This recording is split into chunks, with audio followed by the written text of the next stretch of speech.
I don't remember much of my childhood, but I do remember getting in fights. I fought the bullies. I had this friend who was a girl that was different, like me, and she got singled out a lot. My reputation grew to the point where I just had to show up, not even say a word, and her tormentors would scatter like deer.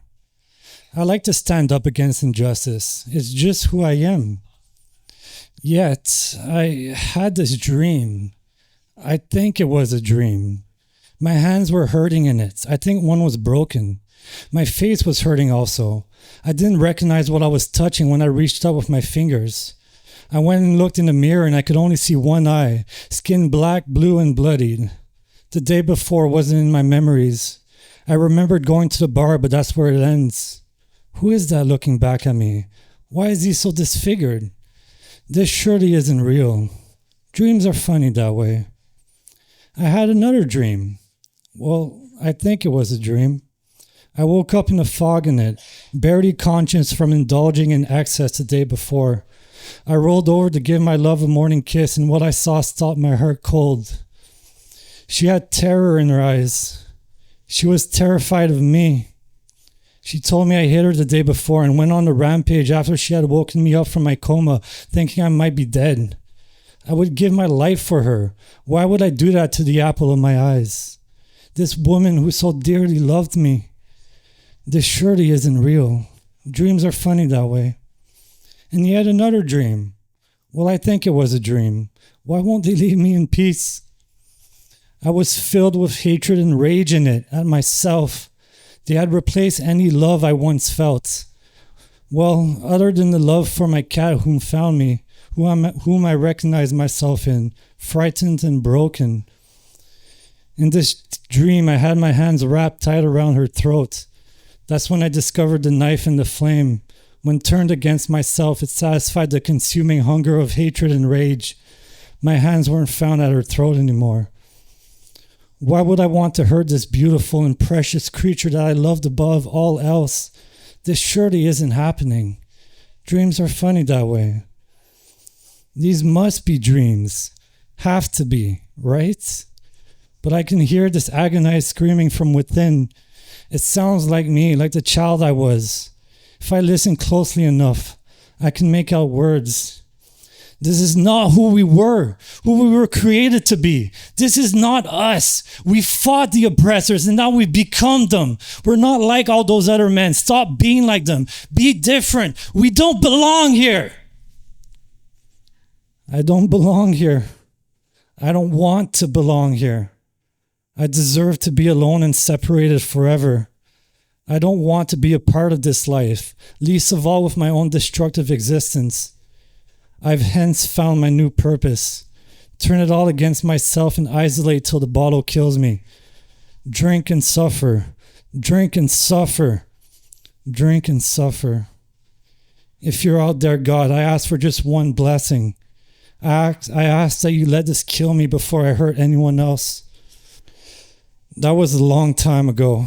A different life, a different person. I know who I am today, and it's not him. It's not that loathsome creature. I've forgiven myself as I don't hate myself. But him, that excrement of violence, I hate him. I will never forgive him. And yet, I have this shame, this fear that I wasn't even aware I possessed that has been blinding me. I can finally see how it's driven me through all my new life, how it's driven me to find absolution for what he's done. Absolution. I've had it, from those who were closest to me that I've hurt. I've received it and it wasn't enough. I've still been living out of shame and fear, seeking more and more of it. You've been dead for a long time now, but I've been keeping your memory alive, shackled within myself. I've kept you as my own personal slave, always within reach to torture on a whim. And yet you are dead. You were put to death on the cross the day I turned my life over to God. This whole time, my heart has been saying that you are not deserving of grace and should be punished. That God's sacrifice wasn't enough. That God isn't enough. Jesus took the condemnation you deserved upon himself, yet I keep trying to take it back upon myself. I'm finished playing God. That road has only led to misery and broken relationships. I've hated and tortured you for so long that I forgot you also had that hatred for yourself, that you tortured yourself more than I ever could today.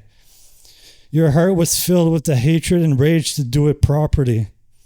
The child within me today is the same child that was within you then.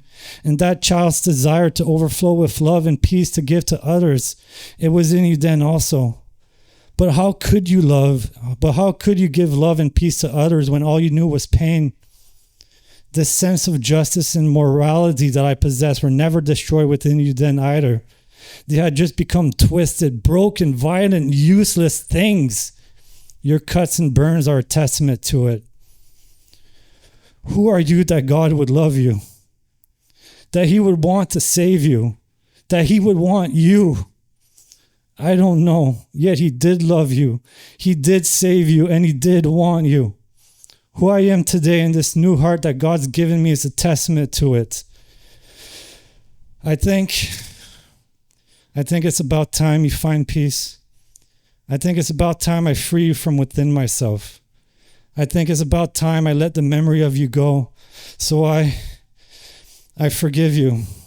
And God, I think it's about time I receive this absolution you've had from me this whole time, just within reach that I've been so unwilling to accept. And I forgive myself. I belong here.